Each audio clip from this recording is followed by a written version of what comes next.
அஸ்ஸலாமு அலைக்கும். Welcome to BEEVI'S simple சமையல். இன்னைக்கு நம்ம என்ன பண்ண போறோம்னா கோதுமை மாவு வச்சு எப்படி ஸ்நாக்ஸ் பண்றதுன்னு பார்க்கலாம் வாங்க.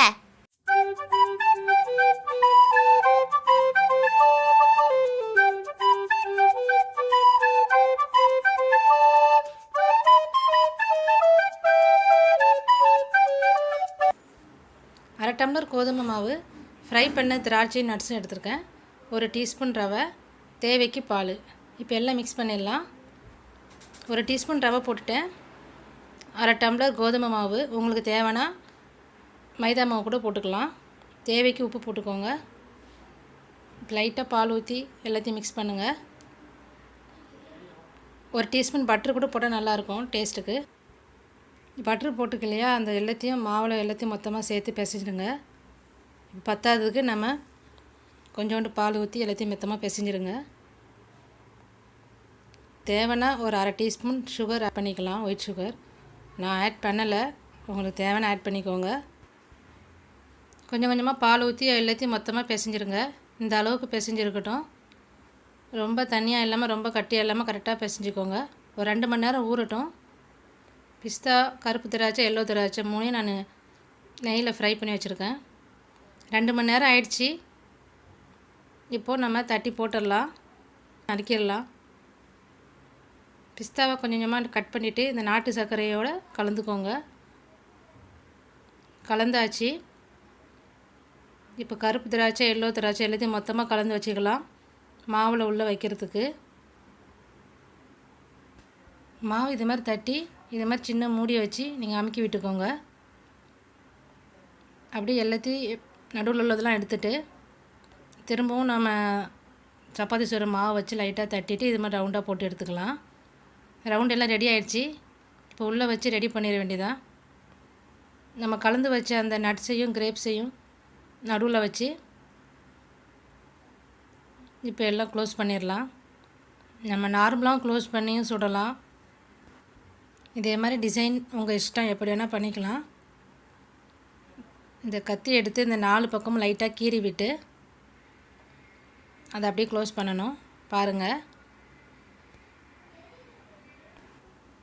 இதே போல் 4 பக்கமும் லைட்டாக கீறி விட்டு இந்த மாவை அப்படியே ஜாயின் பண்ணணும். இதோட குழந்தைங்க நட்ஸு நார்மலாக கொடுத்தா எதுவுமே சாப்பிட மாட்டாங்க.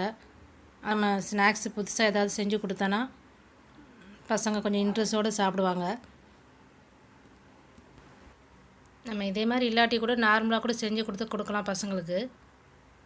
இது வித்தியாசமாக பண்ணி கொடுத்தா பசங்க சாப்பிடுவாங்க. அதனால தான் நான் ட்ரை பண்ணேன்.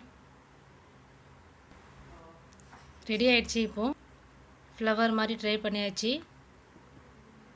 இப்போ நமக்கு புது விதமான ஸ்நாக்ஸ் ரெடி ஆகிடுச்சி. இந்த எண்ணெயில் போட்டு பொரிச்சு எடுக்கிறதா பசங்களுக்கு இதே மாதிரி சாப்பிட்ணுன்னு தோணும். இதே மாதிரி நானும் செஞ்சு வச்சுட்டேன் எல்லாம். இப்போ எண்ணெயில் போட்டு எடுத்துடலாம். நான் சமோசா ஒன்று சின்ன ரவுண்டு மாதிரி எல்லாம் போட்டு வச்சுருக்கேன். இப்போ பொரிச்சிடலாம்.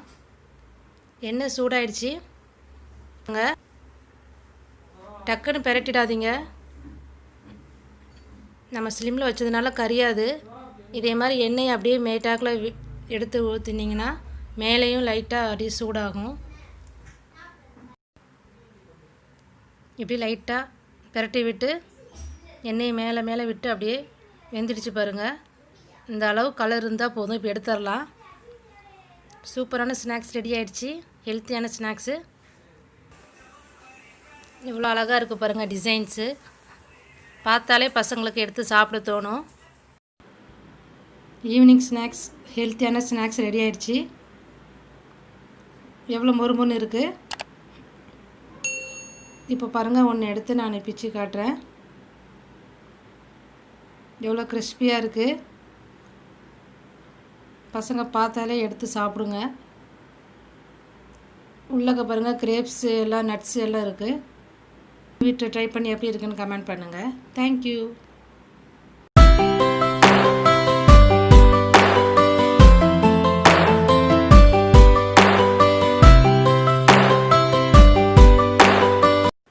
இந்த வீடியோ உங்களுக்கு பிடிச்சிருந்தா லைக் பண்ணுங்க, ஷேர் பண்ணுங்க, கமெண்ட் பண்ணுங்க. மறக்காம சப்ஸ்கிரைப் பண்ணுங்கள்.